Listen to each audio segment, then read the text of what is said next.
All right, we are live with episode 119.2 for some reason. I don't know why that's called point two, but we're going with it. What's up, everybody? I hope everyone's had a great week. We're going to talk about stress today and how stress has a negative impact on your health, what stress is, how to address a little bit. I really want to focus more on the downstream negative effects a little bit first, to be honest with you. And then we'll talk a little bit, hopefully, how to fix and address stress. But mainly the effects. So we were doing this with flat training with all the onboarding with the new team, and one of my favorite sections to go over. Well, actually, I like the whole thing, but we go through mobility first. We talk about functional lifestyles, how it originated, where it came from. Then we go into like programming, and then we go into nutrition, and then I wrap it up with like stress and sleep and a little bit of like the community environment stuff and mindset. But one of my favorite parts about kind of the stress sleep part when I go through it is I try to make it a little bit more of an open dialogue with whoever I'm doing that kind of class with. And it's always interesting to me that just like where we're at in life and how many people deal with so much stress, right? And the perception of the stress I also find pretty interesting, right? Because some people do have a lot going on and their perception of it is pretty low. And some people maybe have less going on, like as far as the external perception of that, but are super stressed and overwhelmed. And I've always said this since the pandemic. It's been interesting to see how many people on the back of an assessment like rate their stress super, super high. But the first thing I want to kind of start with is like understanding what stress is, right? Like stress is something that is healthy, right? Like it's important for us to have these stressors in life because one of the things about adaptation for the human body is without stress, we have no adaptation. We have no stimulus to improve, right? So when you think about temperature, right? Adapting to the hot, adapting to the cold. And this is where a lot of the biohacking community and some of these spaces have got really popular over the last few years of talking about the importance of doing sauna and the importance of doing cold plunges. I love them. I support them. And this is why I do them too. And that's the idea of like this micro dosing of, a hormetic stress is actually something that's healthy, right? We want to be able to dose it, accordingly. So there's periods of stress and there's periods of rest. If I were to give you guys a nutrition example, stress is something like fasting, right? Fasting is a stress to the body. And your body's going to have to go through these adaptations to figure out how to still survive and still thrive and still have energy to function and do all its things, even if it doesn't have a lot of calories coming in. If you guys think about training is a stress to the body. When you work out, this is not an anabolic thing. It's catabolic. So when you're working out, you're actually breaking down the human body. So there's all these different things, right, that stress can come in formats of. And when you think about stress, there's obviously psychological stress and there's physiological stress. Some of the stuff that we were just talking about is more physiological, meaning that like these are actually inputs on a physical level, right? Like the training example, it's like when you're working out, you are breaking down the tissue of the body, right? And that breakdown is going to obviously rebuild and come back stronger through proper nourishment, proper rest and recovery, and all these things your body naturally goes through in any adaptation phase. But that's a physiological stress, meaning it's happening to the body. Psychological stress is your perception on things. I mentioned this in last week's podcast. I mentioned this all the time. I mentioned this in flat training over the weekend. That people's perception of events is what makes things good or bad, right? Like at the end of the day, everything is a perspective, everything is an opinion, but how you choose to view it is what's going to make that thing labeled as good or bad. Anybody obviously that's, I don't know. I mean, it's just like I would say this week has been pretty volatile as far as people's stresses go when it comes to the election and how people are responding to it. And that's something that I'm like trying to throw out with content is like, hey, like it's not that it's wrong or right or good or bad or whatever it is, but it's like, how do we move forward from this and how do we perceive these things and these events? Because my biggest thing, and this is something I was telling Nikki last night, one of my things that like as a human that is, I think is a pro for in a lot of things, but it's also a con for me personally is like, I have this savior complex for sure, right? Like meaning like as an older brother, as a manager at work, as a coach, like I'm generally in a role a lot of times with life, where I'm always trying to make people better and provide and help with anything, right? And I think just the idea, this is why I got into coaching. And one thing that really frustrates me is when people self-inflict pain, right? And I don't mean pain just like physical pain or even emotional pain. I'm talking about pain in anything, right? Like, this idea that like becoming overweight or becoming happier or like going broke or all these things, like most of the time this is all self-inflicted stuff. And one of the things that I've realized for me is like I want to see people better off, and I try to share as much content and tools and strategies that I use for my life and things that I know have worked for me and things that I know that worked hopefully for some people around me, clients, family, whatever it might be, right? And I hope that people can take those things and utilize them in their own life. But the hard part is I always say like the teacher will appear when the student is ready. And a lot of times when we're not ready to change, we're not able to take in the teachings and the information and the signs that come to us, right? And I posted something the day after the election because I just saw how many people were just like in this weird funk at work. And I was like, man, this is like just a weird week to be at work. I try not to get involved with that stuff either conversation wise, and obviously this is why I don't get involved with it even personally. I'm like, I just don't let it, like, I'm not gonna let it faze me. Like, I'm just gonna keep moving on with my life. The sun is gonna rise and set every single day, and I'm gonna keep doing my thing too. So, but I want to share that it's like, hey, it's not happening to you, right? It's happening for you, right? And this perception that you have to take moving forward for that is the thing that's going to allow you to grow. It's the thing that's going to allow you to stay open-minded. It's the thing that's going to allow you to utilize the information and the events and things that are happening to you and make it become a positive outcome, right? Staying optimistic is the only way you can do that. When we choose to be closed-minded, when we choose to be pessimistic, we are just going to let that stress just feed on itself, right? And then we have this confirmation bias where we need to surround ourselves by more people that think this way, and it's just like this negative rabbit hole. And Nikki and I have been talking about it all week, every night that we've gotten home, and like, she's obviously pretty distraught about a lot of those things too, and like how it's impacted her, and she's had some things at work, and I'm like, I always want to be the rock for her when I get home. Like, I want to be the person that can center her a little bit sometimes and use logic and use things to just like change her perspective. But at the end of the day, like, in something she said that I'm not the greatest at, which is true, is I have a hard time meeting people with grace, right? Like, I'm so just like, let's change and this is how we do it. And that's because I'm so logical and I tend to try to keep emotion out of most things. But that's not how every human works, right? So that's kind of my view of stress, real quick. I want to talk about stress though today more in the aspect of how it's going to impact you in this negative light, right? Because one thing that as a coach in the fitness space, and when I talk about nutrition or when I talk about, a sleep coach probably talks about this. When you're stressed out chronically, your body is going to have a really, really, really hard time doing everything else, right? And what I mean by that is it's not that it can't move forward. It's not that you can't see success. Is you're going to feel like you're spinning your wheels, doing a lot and not seeing a lot of results, right? And that is a really, really defeating place to be in. Just to begin with, I mean, like, being stressed is like a terrible way to live, right? And feel, more importantly, right? I've always said this, you guys have heard me say this a million times in the podcast. This is why I love Stoicism, is like, people always think Stoicism is like unemotional. It's not that it's unemotional. It's just like trying to always come back to a place of logic, and most importantly, come from a place of progress moving forward, right? So when you think about stress's first effect, and I'll just speak from my own position here, the first thing that stress generally affects on me is sleep. Because you got to remember this. Your body has kind of two cycles of, there's a lot of hormones in two cycles, but a lot of things hormonally in the body work in opposition of each other, right? Meaning they have like an inverse relationship as far as their cycles go. So, for example, like something like cortisol versus glucagon, right? Or cortisol versus melatonin, right? Or insulin versus glucagon. Like, they actually have the exact opposite relationship, and they have kind of this reverse bell curve effect. So when you think about something like melatonin, right? We think about this as the sleep hormone, right? It's obviously a huge thing in the longevity space as well. But when you think about the bell curve of melatonin is going to be the highest at night, right? Meaning that's the thing that's going to make us sleepy, right? But when you think about cortisol should be the lowest at the night, and it should be the highest in the early morning, right? In the morning when you're kind of waking up, and maybe an hour or two after that. Obviously, there's a little nuance to that depending on the type you're waking. So when you have a healthy relationship between these two hormones, melatonin's high at night, melatonin's low in the morning, cortisol's low at night, and cortisol's high in the morning.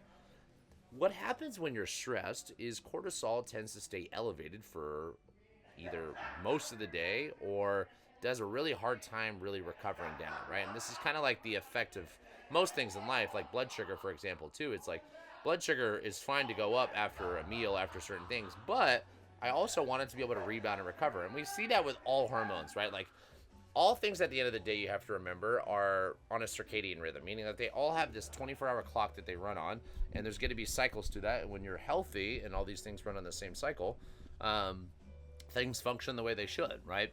So when you think about cortisol, cortisol is that stress hormone, right? We think about cortisol, we think about adrenaline, we think about norepinephrine, like all these like stress hormones. These are the things that drive excitement, right? Like when you think about stress, at like the example that everyone gives is like, we're on a hike and a mountain lion shows up on the trail, your body immediately goes into the sympathetic state, right? So when you think about stress, your autonomic nervous system has two states to be in. It's going to be in the sympathetic state, fight or flight, or it's going to be in a parasympathetic state, and it's going to be in this rest and digest, right? And I'm going to come back to those two phrases, fight or flight and rest and digest, a lot today. But your body is actually, think about like the survival mechanism of why it does this. Like when I am going into a situation that is going to heighten my stress and put me into the sympathetic place, I want my body to be prepared for fighting or running from whatever that thing would be. And that's where this flight or fight kind of terminology comes from. So when you think about that, it's like I need to fuel the muscles, right? So my heart rate's going to go through the roof. You know, my digestive system's not going to function that well. I'm going to start to shuttle most of my nutrients out of the blood and liver into the actual muscle cells. And I want my body to be able to utilize these nutrients for whatever that event is. And it doesn't matter if I need to run or if I need to go and fight. Both of those situations are going to require the kind of same nutrients and the same input. Parasympathetic is rest and digest, meaning the only way that I can, aka rest and digest, is when I'm in this parasympathetic state. So when you look at the downstream of someone that's, you know, and I actually just had this client that I signed up earlier this week in Mountain View, and she was talking about like, hey, like I get my blood work done once a quarter. And she was like, the cortisol has always been really, really high for me, right? And she's like, and the thing when you look at the relationship of my cortisol, because you can do blood cortisol testing, you can do saliva, and, you know, it's kind of important to know when it happens. So, for example, if you guys are doing blood work, cortisol should be higher in the morning versus you doing a test at night, assuming that you have a healthy relationship with it, and like how your body's responding to it, more importantly. And so she was like, the cortisol is just like really high. And then she's like, I feel like I've been putting a bunch of weight on. I feel like my sleep suffered a little bit. And she's like, these are all the things that I talk about. And this is kind of, you know, a lot of the incentive of sharing this with you guys today. That when I'm stressed, my sleep tends to be the first thing that gets affected, right? If anybody has ever been in a stressful season of life, you know how terrible the quality and the quantity, right? And I'll give you guys an example because I am kind of in a season of that. I wake up at like 2 to 3 to 4 a.m. sometimes. And I'm not joking. I wake up with like stupid amounts of energy. Like I'm like, and I tell this Nikki a lot, I'm like, I almost feel like I should just get up and start working. And that's like cortisol spiking really, really early in the morning, right? And that's like my psych, everything's off, right?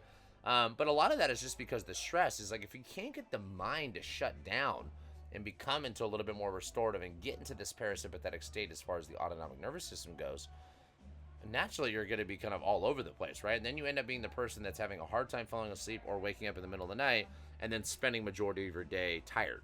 And that kind of seems ass backwards, right? It's like, why the hell is all my energy like coming at the end of the night when I'm trying to fall asleep or waking me up in the middle of the night? And then in reality, obviously I'm just going to be tired the rest of the day. So that's one kind of downstream effect, right? Which is obviously a big one. And as we all know, this is kind of another topic to it, but I won't get too deep in the weeds. When you're not sleeping, when you're not getting these deep stages and these REM stages of sleep, your body is also not recovering, right? Your body has this lymphatic system in the brain, which is similar to the lymphatic system. And a lot of that waste is going to be pumped out during these deeper stages of sleep, right? A lot of the growth hormone, a lot of the recovery, a lot of the hormones that your body's naturally going to go through when it gets into these restorative stages, you're losing, right? So it's very easy for your body to obviously not feel like it has the energy. You're not building muscles not as easily. You're putting on weight or fat a lot easier. And obviously you're just going to lose a lot of motivation just from being tired all the time. Second thing is when you look at nutrition, nutrition is one of those things that a lot of people forget, that it's not necessarily what you're eating, it's what you're digesting, right? And I mean that with context because what you eat obviously is important, but if you're not digesting the food and the nutrients that you're putting into your body, you're obviously not getting a lot out of it. And this is where I was talking about this with the nutrition stuff on the onboarding. Is like when you look at nutrition, for example, there's certain foods like plant foods, for example, and plants themselves, like more vegetables versus fruits. Some of them come with anti-nutrients, right? So when you think about like oxalates or lectins,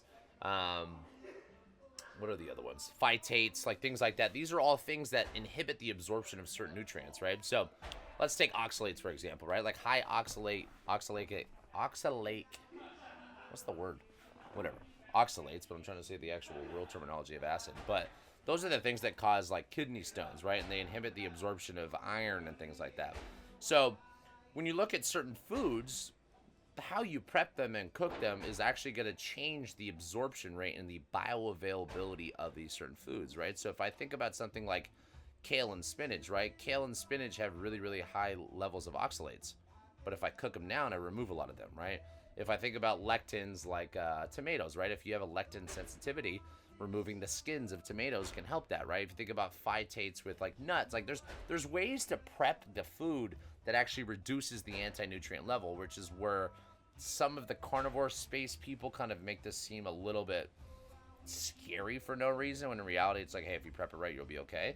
But that same thing happens when you're in this sympathetic state of being stressed, right? Because when your body's in a sympathetic state, it's literally pulling blood out of the gut to go use it in other areas to go fight or flight, right? So when you think about the digestibility and the bioavailability of the foods that you're eating, that is going to be dictated on the state that you're in when you're eating those foods. And this is why in nutrition, one of the things that I try to talk about a lot is like, it's not necessarily what you're eating, but also how you're eating. Because when you slow down to eat, naturally just by slowing down, you put yourself in a parasympathetic state.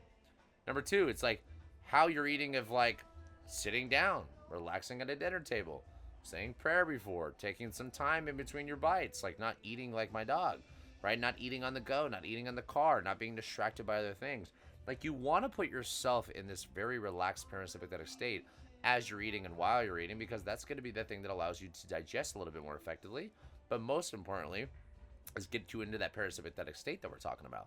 So these are some of the things where a lot of people get kind of lost, but they're like, man, I am eating correctly, I am training, and I'm not seeing success. I keep I keep putting fat on, and I don't know why. And it's like, well, if you're chronically stressed, your system, the body's not functioning really efficiently, right? So in order for it to be efficient, I need to pay attention to those other states that you're in too. And this is where the how is going to become more important for a lot of people, right? So the digestibility is obviously the thing that gets hindered a lot when you think about stress. Second thing is the downstream effect that's not necessarily the processing of the food, but it's the choices of food that you make, right? So I'll give you an example. I don't know the exact number, but I know they're in the 20s. Like when you have one bad night of sleep, like cortisol goes up by a lot, obviously, as most of us know this, just because your body's kind of more in a physiological stressed out state. But there's two hormones that really regulate as far as hunger and fullness go, and they're called ghrelin and leptin, right? Ghrelin is kind of the hormone in our body that signals, okay, we should be eating, we're hungry. And then leptin is kind of the thing that controls us being full, right? Knowing when to kind of stop eating or slow down eating. Also why it's important to make sure that you're eating slowly so you don't overeat, and that's kind of a side topic. But when you're stressed out and you're not sleeping well, ghrelins increase, right? And they say like one bad night of sleep, for example, can increase ghrelin, like I said, somewhere in the 20%. And leptin actually decreases by about that same amount of number, right? So when you think about that, is like I have a 20% increase on my hunger levels, and I have a 20% decrease in my body's ability to prevent me from overeating while I'm eating. So if you think about those two in combination with each other, is one bad night of sleep or being a little bit more stressed out, that's a 40% delta, right? And even if I were to just use one of those numbers, if I'm eating 2,000 calories a day, a 20% difference on that is 400 calories. And 400 calories a day literally might be the difference on you being successful with the weight loss and fat loss versus you not.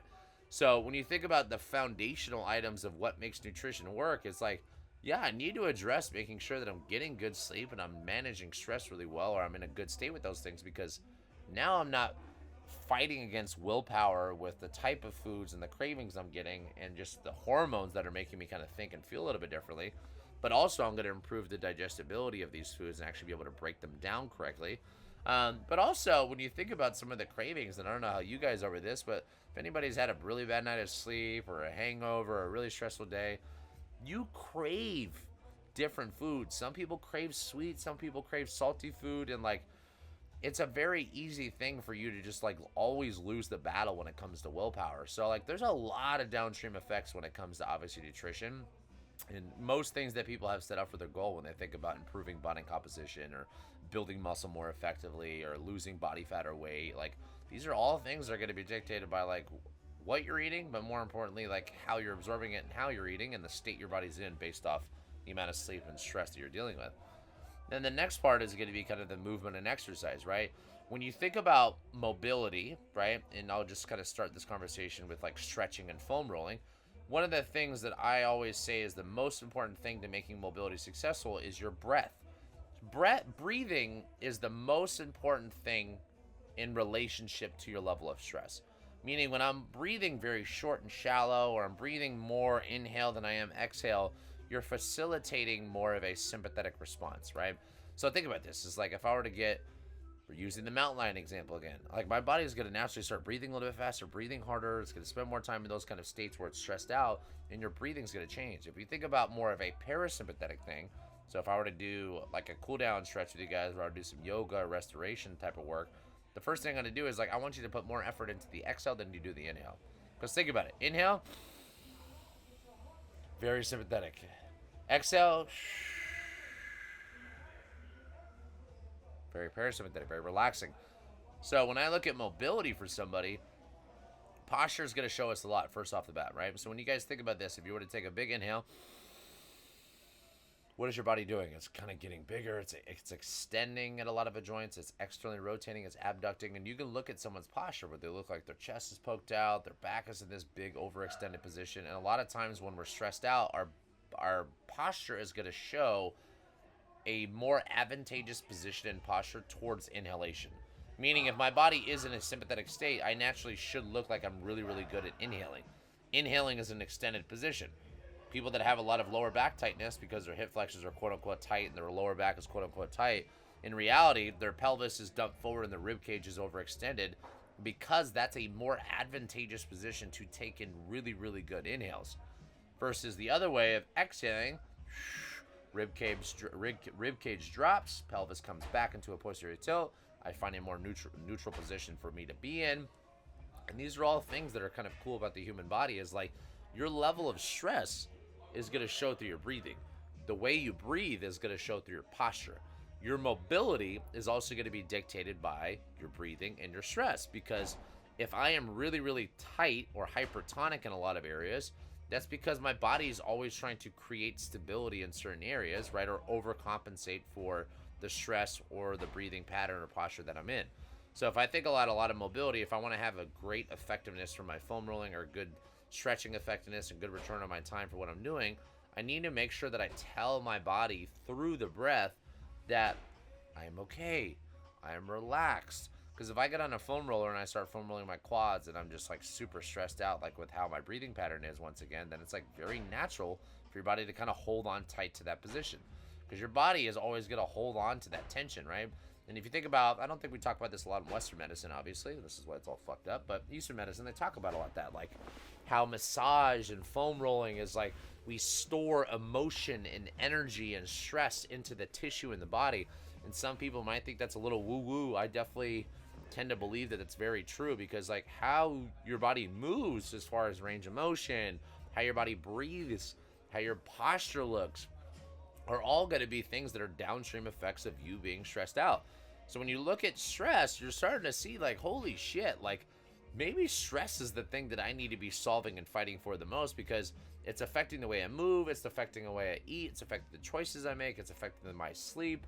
When you think about training when you're stressed out, like your body when it's training is catabolic, meaning it's breaking things down, right? Which is great. But through recovery and through getting into a parasympathetic state, sympathetic is catabolic, parasympathetic is anabolic. Anabolism is what we want for growth, right? Because that's going to allow our body to distribute the hormones that we need. It's going to allow us to digest the food effectively. It's going to allow us to rest and recover correctly. and then your training becomes really, really effective. If anybody's ever overtrained in their life, they understand what that does to their energy levels, their motivation levels, their body feels like shit, you become a little bit tighter, and you actually are hindering the results and the true potential of what your body can do. And it's interesting, like the first time I went from going like 6 to 7 days a week of working out when I was obsessed with it down to like 4 or 5, I actually felt better. And I was like, oh shit. And it's like kind of goes to show you that like this recovery thing is not bullshit. Like we actually should be spending some time between like obviously having input and then having restoration. So those are kind of some of the downstream effects, right? So I always like to look at it the other way now, just to kind of like finish off today. Like what are the things that are actually going to improve my levels of stress? Right? Like, what are the things that are going to change me from being in this stressed out state? If I'm an 8 or a 9 or a 10 out of 10 on stress, or even a 7, like, those are things that are obviously going to have some unhealthy effects on everything that I just talked about. So now the question is like, well, how do I fix it? I don't want to get too deep into some of this stuff today, but I do want to give you guys some action items as always. The first thing is in the word I just said is action. The most important thing to solve any type of stress in the human body is by taking action. Simple. If you are someone that is overthinking and underdoing, you will always be stressed. And it's very simple. The reason why most people are stressed with things is because you have a lot going on. You have a lot planning in your head. You have a lot thinking. You have a lot of emotions.